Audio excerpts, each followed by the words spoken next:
Bien, hermanos, damos gracias al Señor por este tiempo, donde podemos abrir la palabra, nuevamente esta vez para estudiar la mayor profundidad. Damos gracias también porque podemos comenzar ahora una nueva serie de predicaciones. En este caso, quizá ustedes ya lo pueden ver en los dípticos que tienen, en los folletos. Vamos a estar enseñando y buscando ser exhortados, alentados, consolados y fortalecidos a través de la primera carta de los tesalonicenses.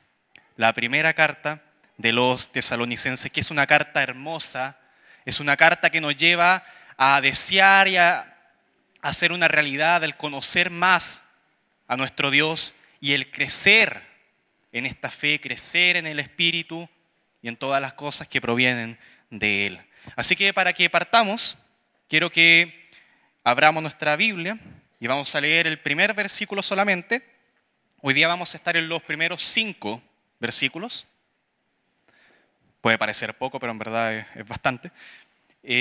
Y vamos a primeramente partir leyendo solamente el versículo 1, que dice así, la primera carta de Pablo a los tesalonicenses, capítulo 1, versículo 1.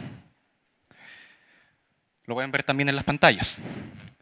Pablo, Silvano y Timoteo, a la iglesia de los tesalonicenses, en Dios Padre y en el Señor Jesucristo.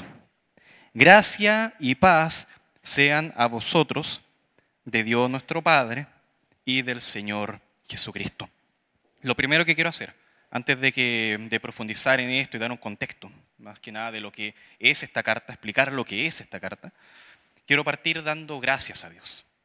Dando gracias a Dios por esta enseñanza que vamos a poder tener ahora, dando gracias a Dios porque Él nos habla y dando gracias a Dios porque lo podemos aprender ahora juntos. Acá reunidos podemos ser enseñados y escuchar la palabra de Dios, predicada a través de un siervo inútil, pero es la palabra de Dios. Oremos. Gracias, Señor, porque tenemos la palabra tuya. Gracias por la Escritura, por la Biblia.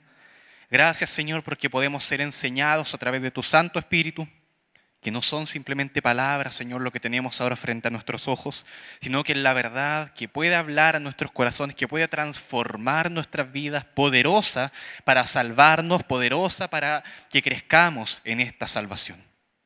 Te damos gracias, Señor, por todo, rogando también que podamos ser enseñados y aplicar esto con sabiduría, con humildad y con mansedumbre ante ti y para ti, Señor. Oramos en el nombre de Jesús. Amén. Bien, lo primero que vamos a hacer es explicar un poco qué es esta carta, que lo podemos definir, resumir en 3 partes. Primeramente, que es enviada, en este caso por un equipo, que es dirigida a una iglesia y que tiene un fundamento. Vamos a ver estas 3 cosas, no dedicando mucho tiempo, pero sí intentando hacerlo lo mejor posible, por supuesto. Lo primero que vemos acá es que se presenta a Pablo. Pablo lo podríamos definir como el enviado del Señor, el apóstol del Señor Jesucristo, que también es el apóstol más influyente, probablemente para muchos, para la iglesia. Entonces lo que debiéramos hacer ahora es presentar un pequeño resumen de lo que es la vida de Pablo. Pero qué mejor que, y mucho mejor que yo hiciera un resumen, presentar el mismo resumen que el apóstol Pablo hace de su propia vida. Entonces quiero que leamos lo que dice la carta de Gálatas en el capítulo 1, versículo 11 y 24. Esto me encanta porque uno debiera ahora resumir la vida de Pablo, pero él mismo ya lo hizo. Él mismo ya nos presenta esto. Nos hace la tarea bien sencilla. Entonces Gálatas, capítulo 1, versículo 11, comienza diciendo así, hablando Pablo: Mas os hago saber, hermanos, que el evangelio anunciado por mí no es según hombre, pues yo ni lo recibí ni lo aprendí de hombre alguno, sino por revelación del Señor Jesucristo. Porque ya habéis oído acerca de mi conducta en otro tiempo en el judaísmo, que perseguía sobremanera a la iglesia y la asolaba. Y en el judaísmo aventajaba a muchos de mis contemporáneos en mi nación, siendo mucho más celoso de las tradiciones de mis padres. Pero cuando agradó a Dios, que me apartó desde el vientre de mi madre y me llamó por su gracia, revelar a su Hijo en mí, para que yo le predicase entre los gentiles, no consulté enseguida con carne y sangre, ni subí a Jerusalén a los que eran apóstoles antes que yo, sino que fui a Arabia y volví de nuevo a Damasco.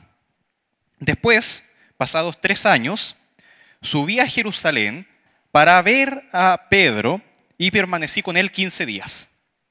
Pero no vi a ninguno de los apóstoles, sino a Jacobo, el hermano del Señor. En esto os escribo: he aquí delante de Dios que no miento. Después fui a las regiones de Siria y de Cilicia, y no era conocido de vista a las iglesias de Judea, que eran en Cristo. Solamente oían decir, miren lo que escuchaban ellos, escuchen: aquel que en otro tiempo nos perseguía, ahora predica la fe que en otro tiempo asolaba. Y glorificaban a Dios en mí. Podemos ver a Pablo acá como el apóstol enviado por Dios, un pecador, un enemigo de la iglesia, transformado para ahora anunciar al Señor Jesucristo la verdad por amor a la misma iglesia que antes perseguía. Y es un apóstol, el ejemplo también que podemos tener de un misionero enviado a las naciones, plantando iglesias, haciendo discípulos y también yendo a otros lugares, dejando también a otros hermanos ahí, pero preocupado por ellos. Él se iba de tal ciudad y quedaba preocupado por los hermanos que estaban ahí. Entonces, como no podía, por supuesto, en aquellos tiempos hacer una videollamada por Zoom, enviar un mensaje de WhatsApp, llamar por teléfono, enviar un mail, no podía hacer eso, las opciones que tenía para contactarse con los hermanos, como por ejemplo acá los de Tesalónica, eran simplemente 2. O los visitabas o enviabas una carta. Y lo que tenemos acá es precisamente la preocupación y el amor de Pablo a los tesalonicenses enviándoles una carta. Quiero saber cómo están ustedes, quiero dar gracias a Dios por ustedes.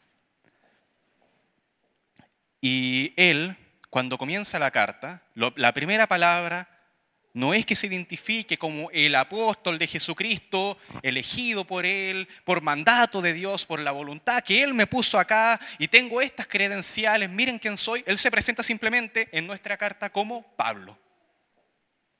Como Pablo, y se presenta junto con 2 personas, 2 colaboradores, que en este caso son Silvano y Timoteo, y los trata como iguales. Estamos en la misma posición. El primero de estos es Silvano, que lo podríamos presentar como un compañero fiel, que también en la Biblia se presenta muchas veces como Silas, que es el nombre corto de Silvano. Él era un creyente, un hombre con ya una fe madura de la iglesia de Jerusalén, y él acompañó a Pablo en su segundo viaje misionero. Lo podemos ver en Hechos 15, versículo 27, acá con su nombre corto. Así que enviamos a Judas y a Silas, los cuales también de palabra os harán saber lo mismo. En el versículo 32, y Judas y Silas, como ellos también eran profetas, consolaron y confirmaron a los hermanos con abundancia de palabras. ¿Qué es lo que hacía un profeta? Consolar y confirmar a los hermanos con abundancia de palabras. Y en el versículo 40, y Pablo entonces, escogiendo a Silas, salió, encomendado por los hermanos, a la gracia del Señor.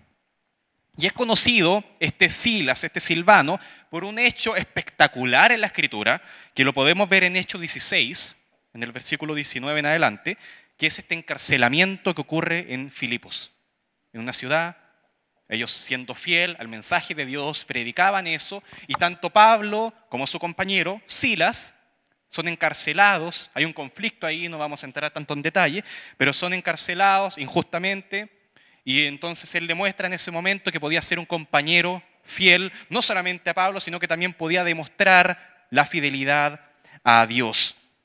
En la predicación demostró ser fiel y también en la medianoche, en una prisión, sin poder moverse, con frío, quizás con temor, cantando juntos himnos a Dios. Así lo dice la Biblia en el versículo 25. Y la Biblia dice que los presos los oían. En, en el texto que tenemos nosotros también podemos ver a Timoteo. Vemos a Pablo, a Silvano y a Timoteo, que lo podríamos presentar como un discípulo amado, que se hizo discípulo de Pablo, en este caso en el segundo viaje misionero. Lo podemos ver en Hechos 16, versículo 1. Después llegó Pablo, en este caso, después llegó Pablo a Derbe y a Listra, y aquí había allí cierto discípulo llamado Timoteo, hijo de una mujer judía creyente, pero de padre griego. No tanto importa acá la trayectoria, si quién era judío, quién era griego, no, sino que importa el testimonio, en este caso de Timoteo. Y en el versículo 2 dice, y daban buen testimonio de él los hermanos que estaban en Listra, y en Iconio. Entonces Pablo quiso que este hermano de buen testimonio fuera su compañero, que también fuera su discípulo. Y estuvo con Pablo no solamente en el segundo viaje, sino que también en el tercero. En el libro de Hechos al menos se mencionan 3 viajes misioneros. Y con Timoteo estuvo tanto en el segundo como en el tercero.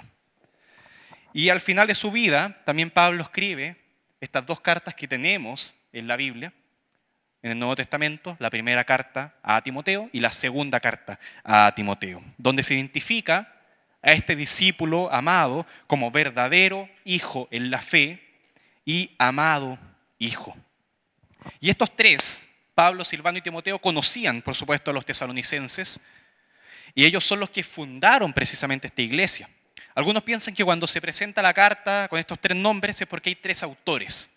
Quizás cada uno dando su idea, quizás, no sé, yo me imagino una idea podría ser que Pablo dictaba, Silvano escribía y Timoteo sostenía la lámpara, no sé, podría ser así, o cada uno iba dando algunos textos, a cada uno se le asignaba un capítulo, no sé, pero más que eso, yo creo que el autor de esta carta es Pablo, pero ellos, los tesalonicenses, no vieron solamente a Pablo. Ellos no se impactaron por tener un apóstol de Jesucristo ante ellos. No, ellos se impactaron por el mensaje, el evangelio que estos 3 predicaban. Y se impactaron también por el amor que estos 3 mostraban entre ellos mismos y también a los demás. De forma que los hermanos los apreciaban a los 3 como equipo, juntos. Y cuando escriben esta carta, Pablo no quiere pensar, que los hermanos piensen que ahora estoy yo solo. ¿Y dónde está Silas? ¿Y dónde está Timoteo? No, los hermanos los querían ver juntos nuevamente. Veían en ellos un ejemplo de comunión y deseaban, anhelaban que esa comunión persistiera. Así ellos, al ver que Pablo, Silas y Timoteo seguían juntos, también iban a querer ellos como iglesia en Tesalónica seguir juntos, seguir ese ejemplo. Veían la comunión y veían el amor entre ellos. Entonces, el segundo punto que vamos a ver en la introducción es la iglesia que recibe esta carta, que es una iglesia en Tesalónica. Iglesia significa un grupo de convocados, un grupo de elegidos llamados a anunciar algo o a hacer algo simplemente. Eso es una iglesia. También se podría entender como una asamblea.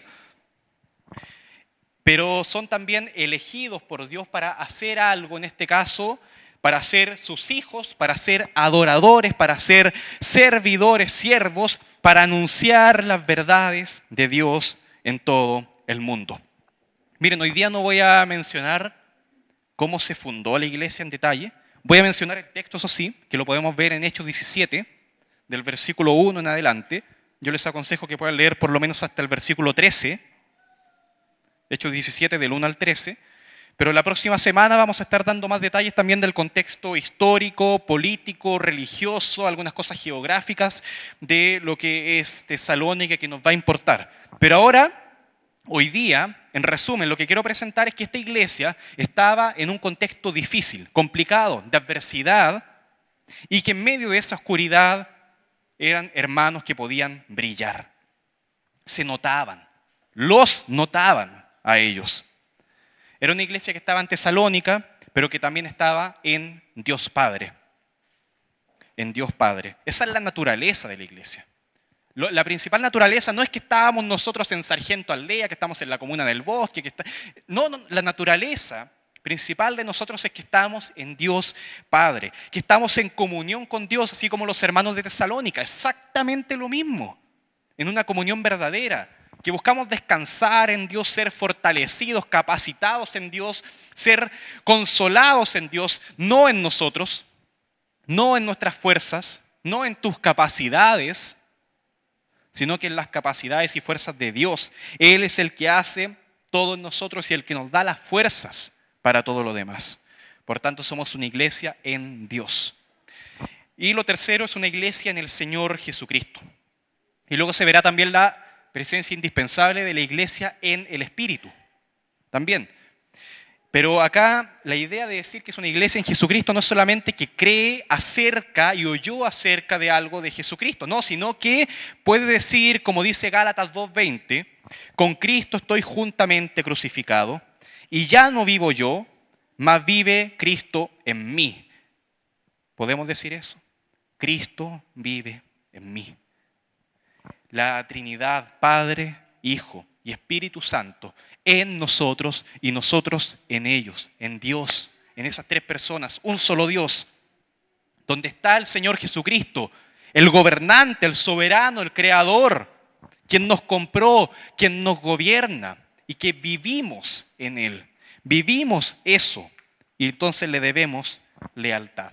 Es una iglesia en Tesalónica, pero principalmente en Dios y en Jesucristo. ¿Y cuáles son los fundamentos de esta carta? Dice ahí el texto: gracia y paz sean a vosotros, de Dios nuestro Padre y del Señor Jesucristo. Gracia, que es un saludo común, casi como un buenas tardes, podría ser ahora. Pero también un saludo muy importante para Pablo y para todo creyente, porque la gracia venía a anunciar y venía a mostrar un favor, un regalo que tú, que yo, no nos merecíamos. No nos merecíamos ser perdonados, pero ahora somos pecadores, lavados, como lo decíamos delante, por la sangre de Jesucristo. Y no es que Jesucristo se tapó los ojos y dejó pasar a todos. No, sino que a Él ahora, a estos pecadores, nos cubrió con su gracia y nos lavó también con esta gracia. Y nos dio esta vida eterna. Eso es la gracia. No lo merecemos. Y la paz es el resultado de esto. Como Dios manifestó su gracia, ahora tenemos paz. Que es una paz que sobrepasa todo entendimiento humano, dice la misma Biblia. Y necesitamos todos los días. Hermano, tú necesitas gracia y necesitas la paz de Dios todos los días.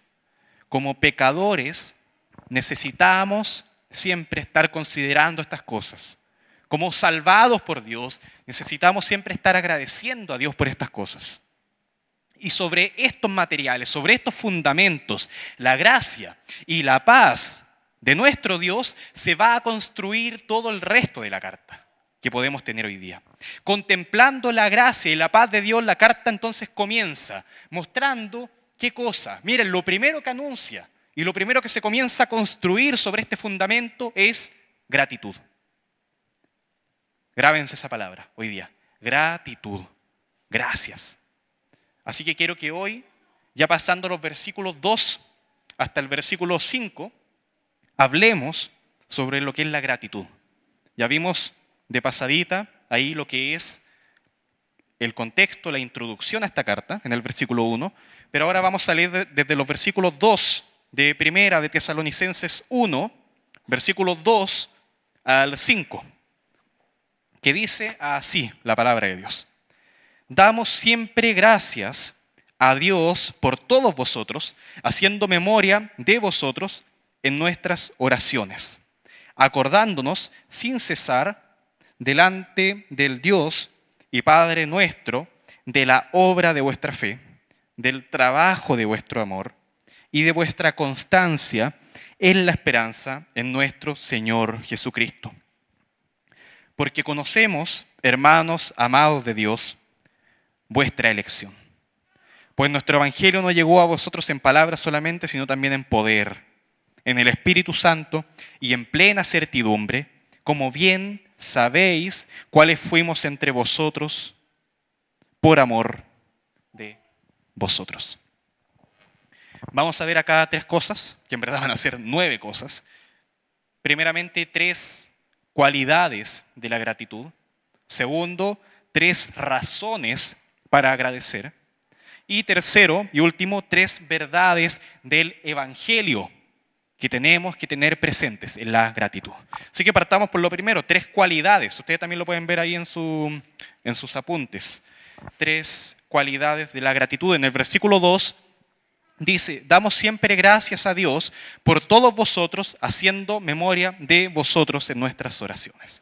El principal verbo, la palabra más importante de todo nuestro texto hoy día, sobre la cual comienza todo, es damos gracias, agradeciendo. Por tanto, el título que podríamos dar a esta predicación es agradeciendo por los hermanos. Así de simple, agradeciendo por los hermanos. Ese es el comienzo de la carta en la que vamos a estar introduciéndonos todos estos domingos.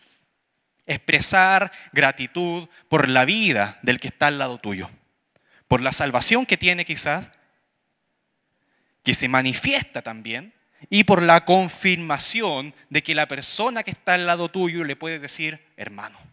Quizás ahora no le puede decir hermano, pero oramos para que eso pueda ser una realidad también. Y vamos a ver 3 características. La primera es que es una gratitud constante. Damos siempre gracias a Dios. Y luego dice, acordándonos, en el versículo 3, acordándonos sin cesar, delante del Dios y Padre nuestro. Que la idea no es que sea algo forzado, pero sí muchas veces tiene que partir así, como algo que me propongo hacer, aunque en mi carne, en mis pensamientos, en mi vida, no, en verdad no lo deseo. Pero tengo que proponerme hacerlo, de forma tal que podamos decir que esto que al comienzo era una obligación, tenemos la obligación de dar gracias por los hermanos, se va a transformar en un deleite. Y en lo que vamos a leer ahora en adelante, vamos a ver cómo esto se puede transformar en algo natural. Que la gratitud constante por los hermanos se va a poder, gracias a lo que vamos a poder conocer hoy día también, se va a poder transformar en algo natural. Entonces, vemos es una gratitud constante que puede pasar de ser hoy día una obligación a ser mañana un deleite en tu vida. La segunda característica es que es una gratitud a Dios.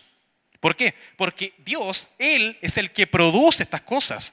Dios es el que nos dio la salvación para que ahora podamos llamar al que está al lado tuyo hermano. Dios es el que rescató pecadores por su pura compasión. El que nos lleva cada día a estar más cerca de Él. Él es el merecedor de que se le agradezca y también Él es el que pone en nosotros hacia el querer como el hacer. Por tanto, damos gracias a Dios. Damos gracias por los hermanos, pero a Dios. Por supuesto, también hay educación cuando damos gracias al hermano, pero principalmente sabemos que todo proviene de Dios. Y la tercera característica es que es una gratitud por todos. No está haciendo distinciones, como este hermano es más digno de dar gracias por él que este que tal vez no es tan digno. No, cada uno cumple funciones. Todo verdadero hermano cumple funciones en el cuerpo de Jesucristo. Todos conforman un solo cuerpo del cual todos somos miembros. Quizás algunos con tareas más visibles, más notables, más evidentes, como quien pueda estar predicando, quien pueda estar cantando. Quizás otros de una forma más privada, de una forma más secreta, como quien ora por los hermanos en la soledad de su cuarto. Pero todo eso es importante. Aquel hermano que sin que nadie lo sepa, está orando fervientemente, incansablemente por los demás, está haciendo una labor sumamente importante por la cual yo hoy día doy gracias. Doy gracias por esos hermanos y por aquellos que quizás están creciendo, que pueden dar un testimonio de que es posible que pecadores puedan ser transformados, por aquellos que están luchando por el pecado. Hay razones, hermanos, por las que todos debemos dar gracias. ¿Por qué? Porque el Espíritu Santo está obrando en cada uno de nosotros.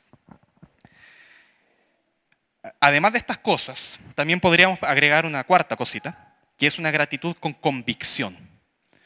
Y a esto quiero ir a que hay razones para dar gracias por los hermanos. Existe algo que mueve a los creyentes a que podamos orar sin cesar delante del Dios y Padre nuestro. En el versículo 3 dice, acordándonos sin cesar delante del Dios y Padre nuestro.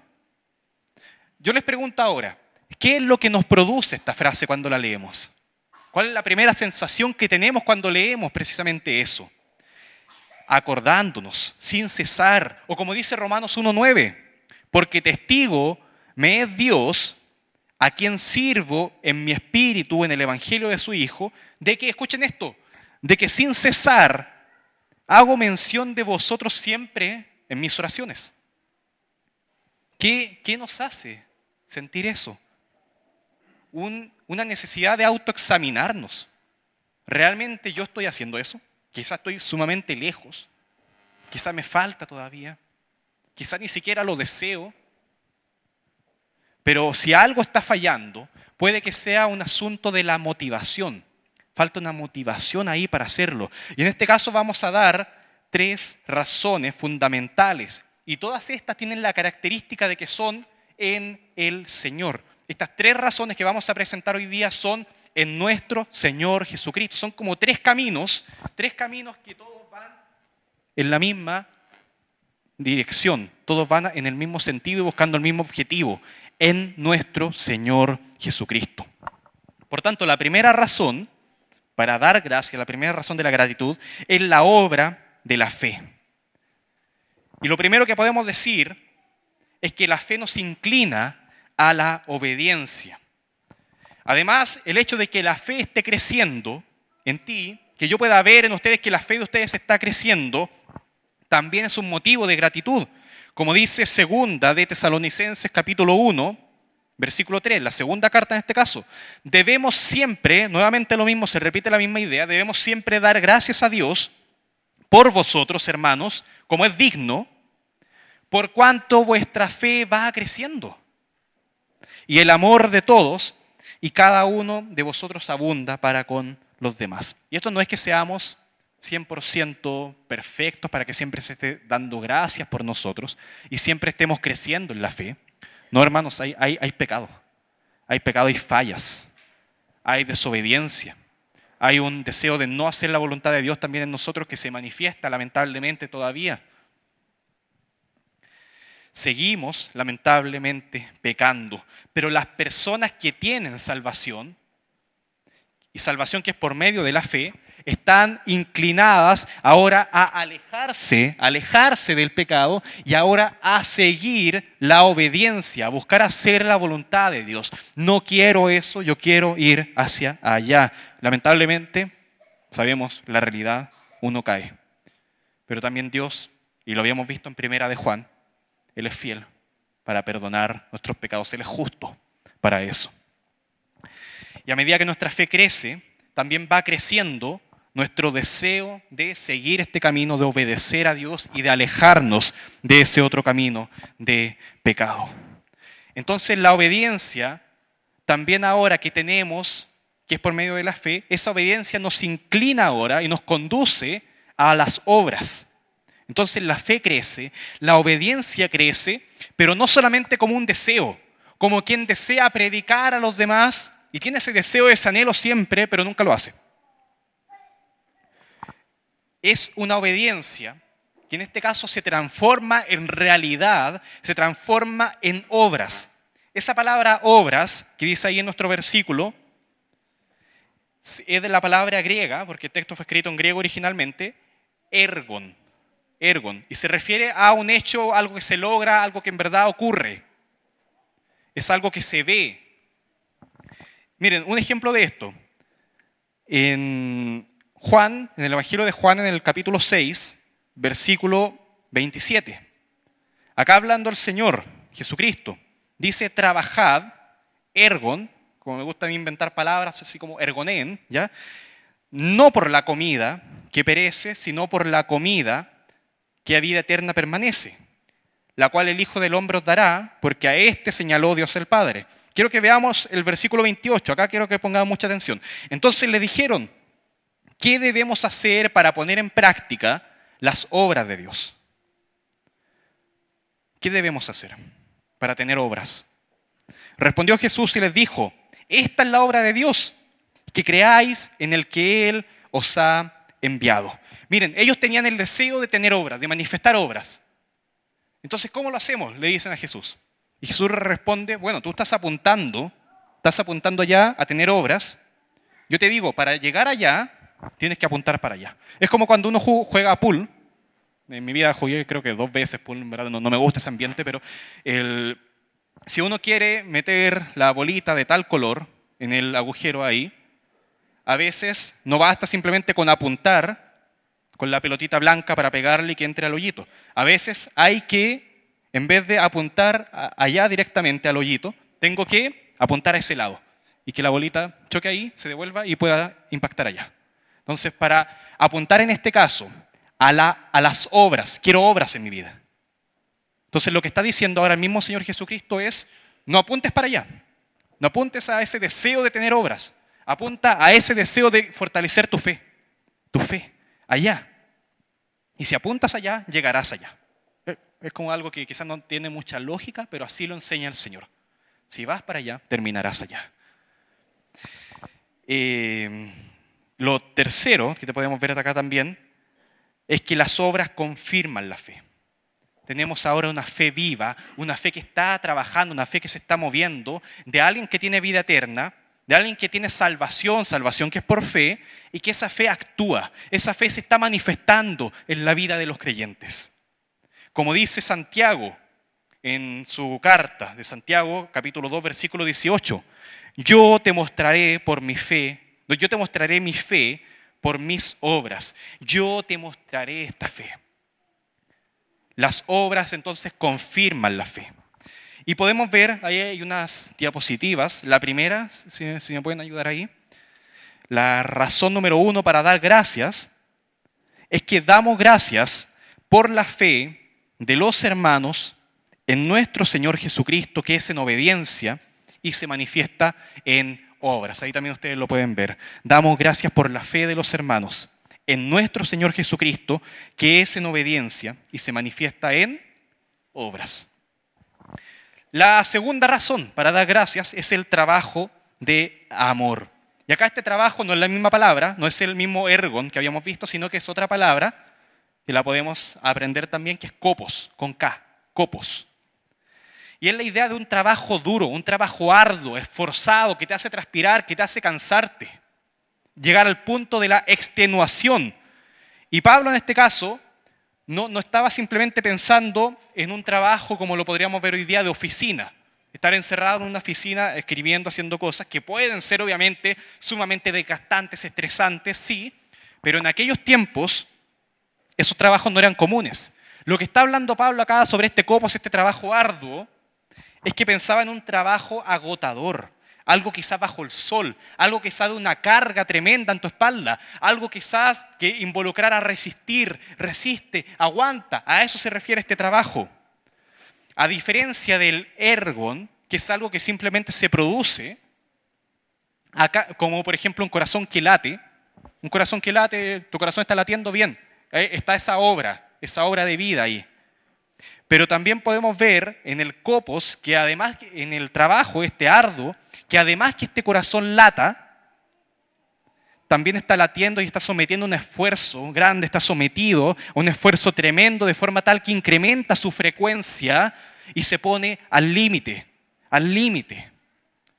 Y lo que produce que esa obra, ese ergon, se transforme entonces en ese copos, en ese trabajo arduo, es el amor. Es el amor.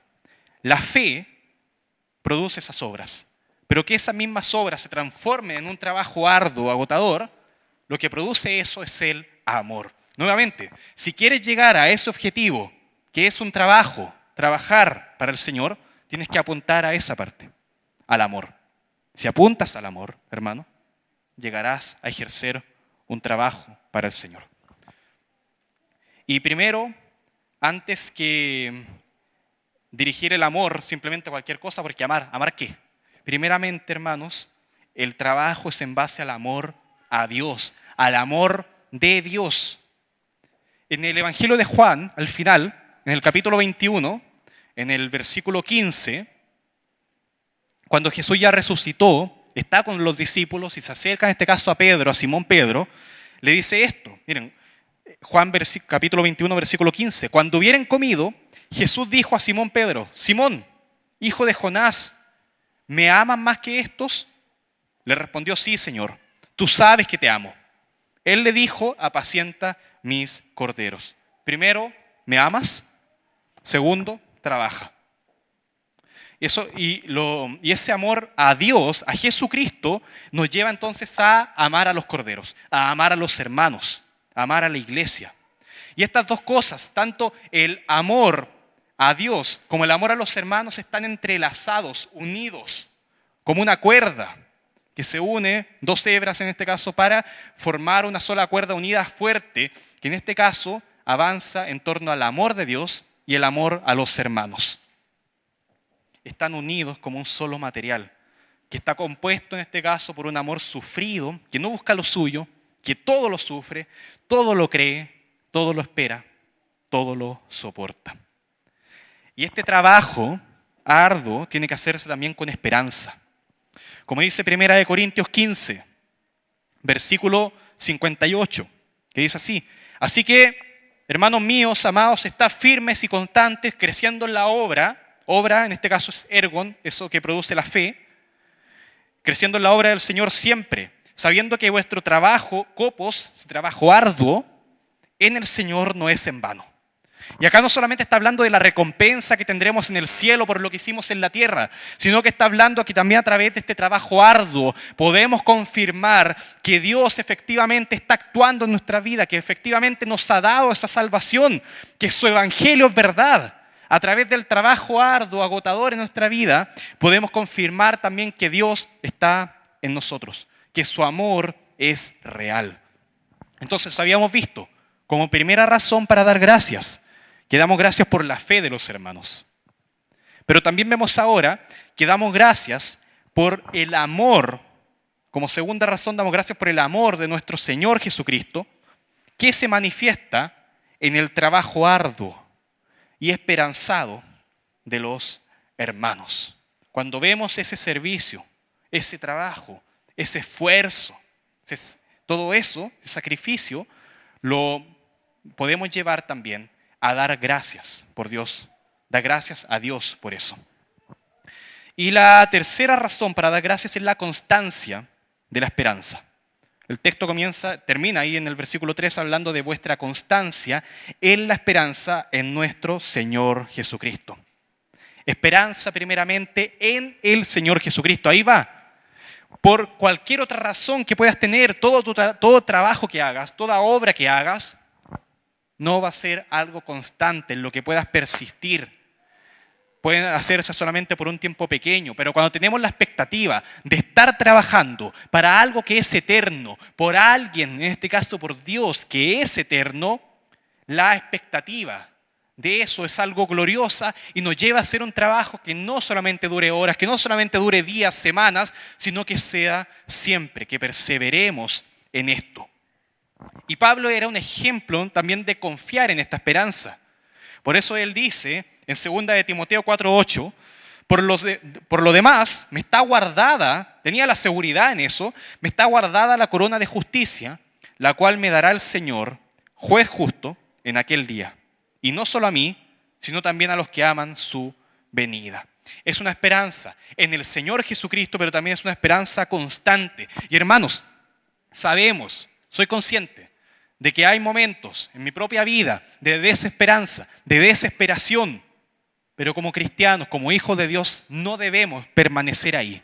Podemos experimentar eso, pero no nos quedamos ahí. Y si nos desesperamos, si lloramos, lloramos con Dios, no solos, de forma tal que podamos seguir, incluso en el dolor, adelante.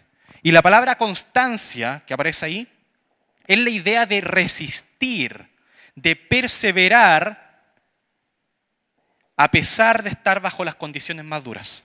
Como diría esta frase, casi cliché, casi telenovelesca, contra viento y marea. Aguantar ahí y no desmayar. Miren, Apocalipsis capítulo 2, en el versículo 2,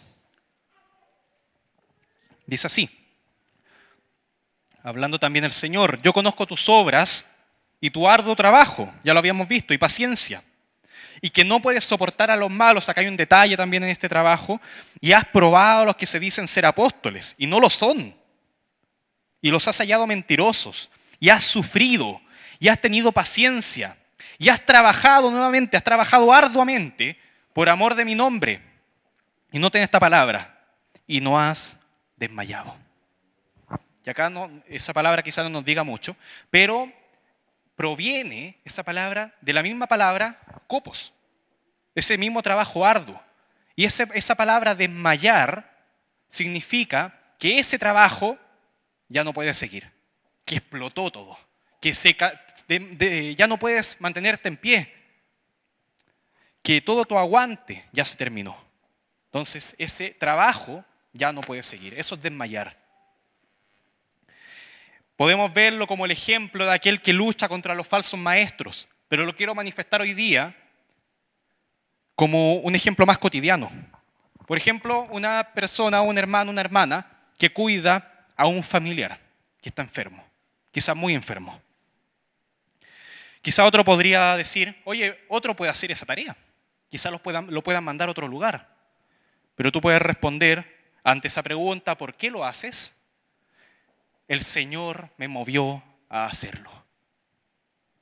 Es la obra de nuestra fe, lo primero que vimos.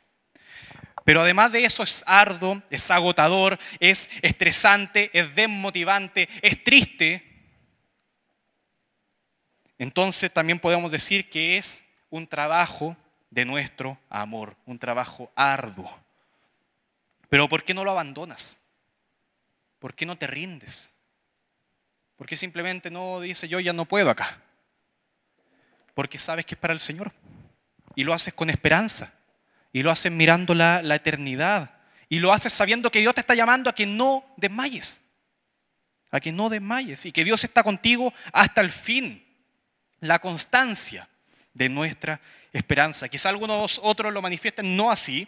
Quizás sirviendo como predicadores, como pastores, como misioneros, como maestros, como servidores en la iglesia o como servidores en tu propia casa, en tu familia, llevando el nombre de Cristo a todo lugar, o quizá un poco de cada una, pero siempre manifestando la fe, el amor y la esperanza.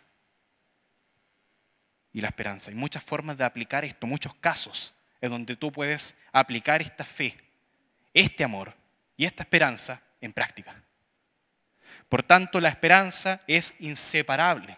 Son inseparables estas tres cosas, hermanos. La fe, el amor y la esperanza. No las podemos divorciar. Siempre están juntas. Y se manifiestan en obras, en trabajo arduo y en constancia. Entonces tenemos que ser constantes en estas cosas. Santiago, en el capítulo 5, versículo 8, dice, tened también vosotros paciencia y afirmad vuestros corazones, porque la venida del Señor se acerca.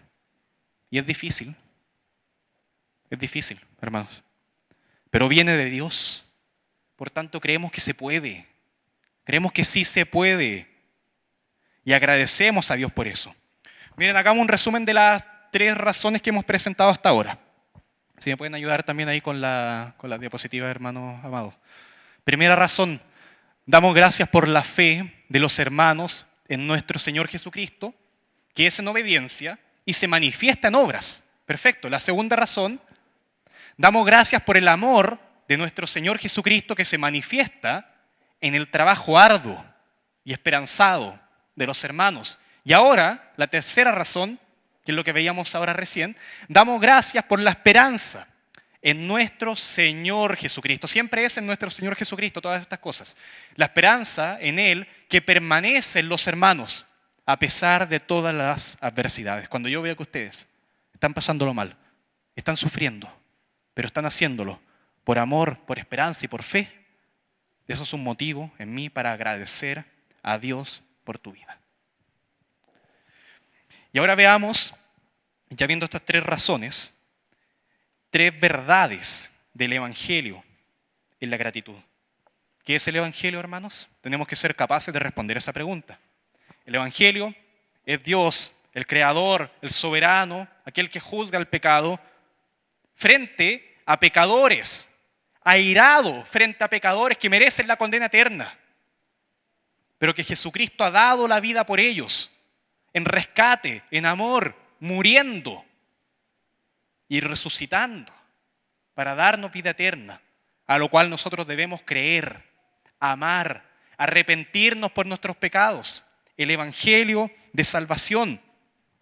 Y acá, la primera verdad que podemos ver del Evangelio en medio de la gratitud, que al menos presenta Pablo, es conocer que Dios eligió por amor a los hermanos. Porque conocemos en el versículo 4 de 1 Tesalonicenses 1, conocemos, hermanos amados de Dios, vuestra elección. Lo evidenciamos, lo vemos, lo sabemos, está ahí, lo puedo contemplar y decir que es verdad, que son elegidos ustedes para ser iglesia, de verdad. Estando también persuadido de esto, que el que comenzó en vosotros la buena obra, la perfeccionará hasta el día de Jesucristo. Lo dice Filipenses 1:6. ¿Por qué Dios eligió a algunos para salvar? ¿En base a qué? ¿Con qué razón? ¿Por qué a mí? La Biblia lo explica como el simple y puro deseo de Dios de que así sea. Tenía un profesor en el instituto que cuando hacían estas preguntas le decía porque lo es. Listo. Y también la Biblia dice que esto ocurrió antes de que el mundo siquiera fuese creado. Y dice también la Biblia que no había méritos en mí para que Dios me escogiera, ni en nadie. Y mayores detalles de esto sería simplemente entrar en la teología y profundizar en estas cosas. Pero hasta acá lo que quiero decir es que tenemos la oportunidad hoy día de conocer que según lo que dice Efesios 1:4, Él nos escogió en Él antes de la fundación del mundo para que fuésemos santos y sin mancha delante de Él. Él nos escogió. El Padre nos escoge con el propósito de apartarnos. Están los pecadores y el Señor nos rescata, nos saca, nos aparta ahí para hacernos santos, salvos. En 2 de Timoteo 1:9 dice respecto a Dios que Él nos salvó y llamó con llamamiento santo, no conforme a nuestras obras, sino según el propósito suyo y la gracia que nos fue dada en Cristo Jesús, antes de los tiempos de los siglos nuevamente.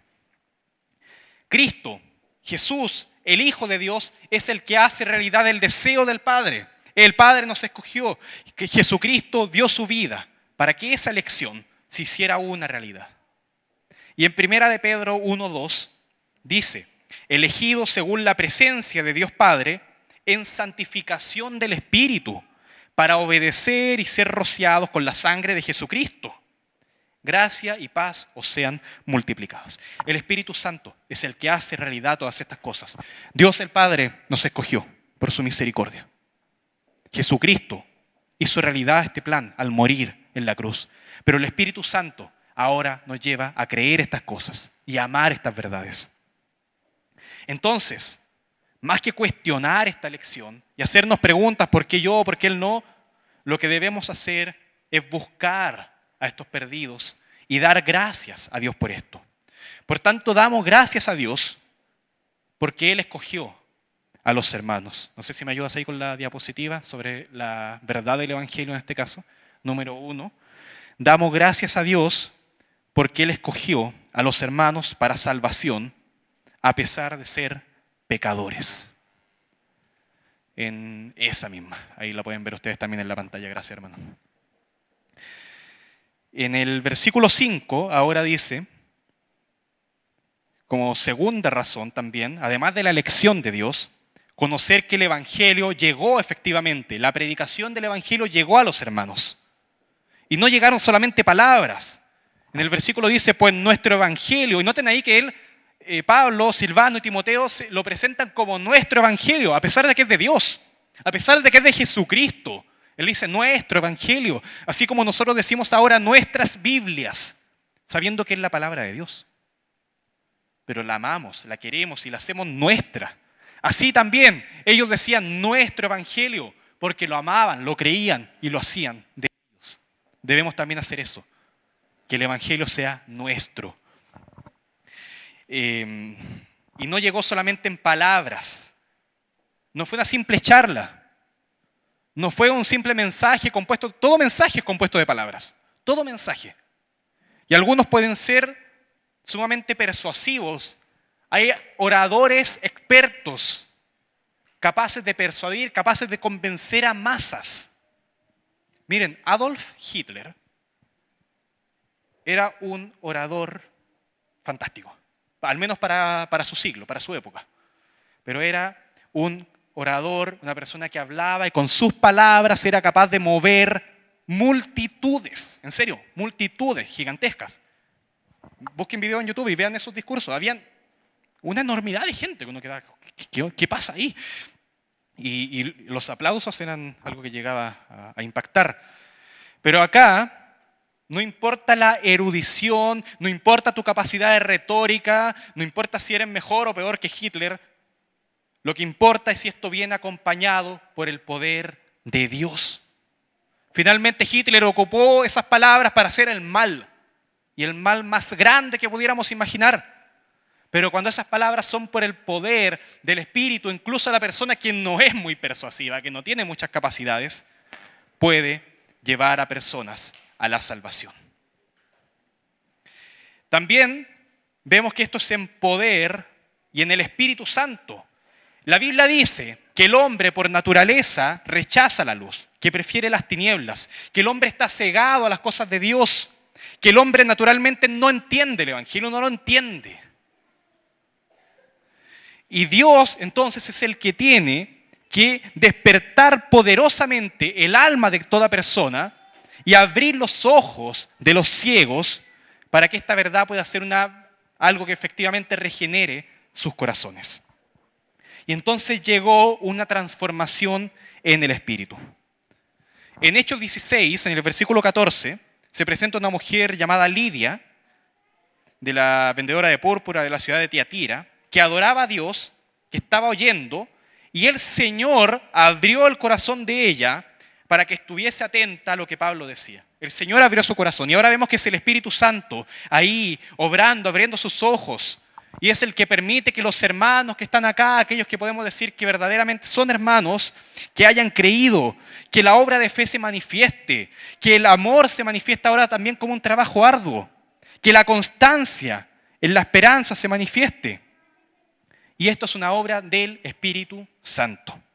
Por tanto, una segunda verdad acá es que damos gracias a Dios porque Él escogió a los hermanos para salvación, bien, pero también damos gracias a Dios porque para los hermanos el Evangelio, para aquel que está al lado tuyo, el Evangelio no es solamente palabras, sino que es poder transformador del Espíritu. Y una tercera verdad y última es que podemos conocer que el Evangelio también obra en nosotros y que se predica con convicción primeramente. Ahí dice en plena certidumbre en nuestro texto de Tesalonicenses. Pablo predicó creyendo en verdad lo que tenía ahí y motiva también a los hermanos a que con esa misma convicción lo puedan creer y lo puedan enseñar ellos. ¿Realmente crees lo que estás enseñando? Cuando hablas a otro de Dios, primeramente tienes que hacerlo, ¿no? Tienes que hablar de Dios, del Evangelio. Pero cuando lo haces, ¿realmente estás creyendo eso? ¿Estás convencido de eso? ¿Y sabes que ese convencimiento es por la obra del Espíritu Santo? Eso es lo que tenemos que llamar a los hermanos a que hagan. En Hebreos 6:11 dice, pero deseamos que cada uno de vosotros, cada uno de ustedes muestre la misma solicitud hasta el fin para plena certeza de la esperanza. Y también se predica con testimonio, no solamente con convicción, se predica con convicción y también con testimonio. Como bien sabéis, en el versículo 5 de nuestro texto, ¿cuáles fuimos entre vosotros? No solamente se mostraron como predicadores excelentes, no, también se mostraron como personas humildes, personas capaces de sacrificarse, personas capaces de negarse a sí mismos, de amar a los demás, compasivos, apasionados, valientes. No solamente escucharon las palabras de Pablo, también lo vieron su vida. Y en base a eso también amaron la verdad que predicaba. Y no solamente se predica con testimonio, también se predica con amor.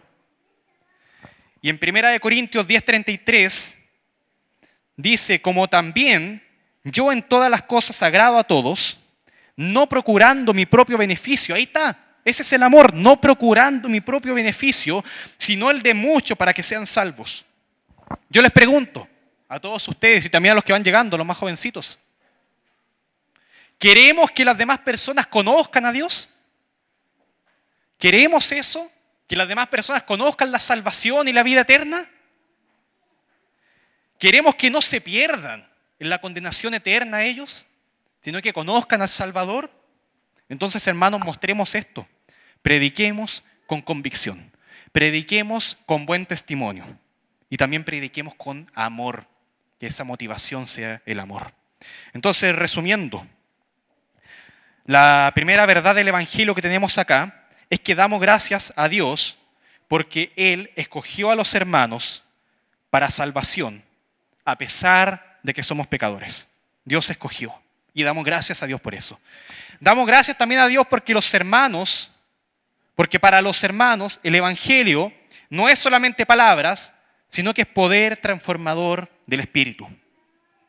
Y damos también gracias a Dios por cada hermano que puede dar a conocer la palabra de Dios con convicción, con testimonio y con amor.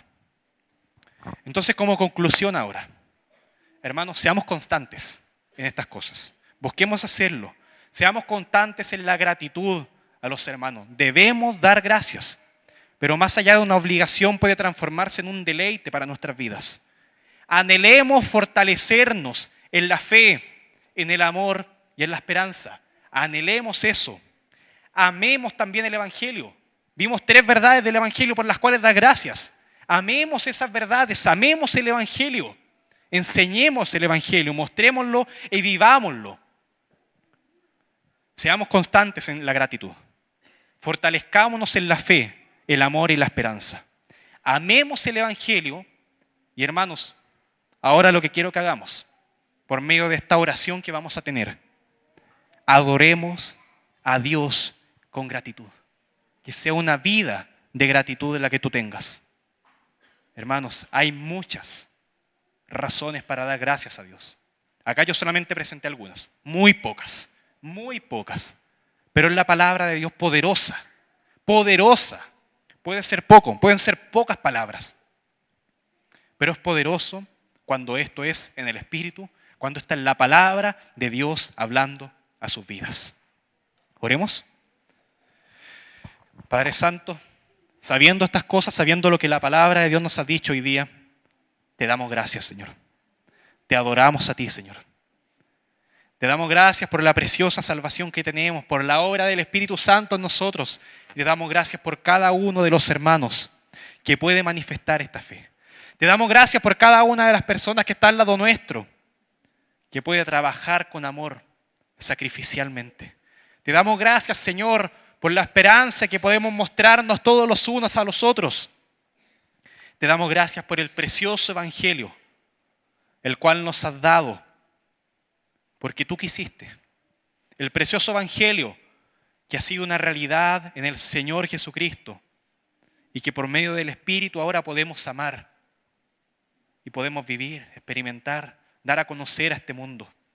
Señor, te ruego que nos fortalezcas en todas estas cosas y que quites de nosotros, Señor, el egoísmo, el individualismo y todo pensamiento que nos lleve a alejarnos de una vida de gratitud rodeada de los hermanos, Señor. Tu palabra nos llama ahora a dar gracias por todos. Y es lo que yo quiero hacer también ahora, Señor. Dar gracias por los hermanos que tú me has dado. Gracias por esta iglesia y te pido, Señor, que los bendigas. En el nombre de Jesús, amén. Gracias, hermanos.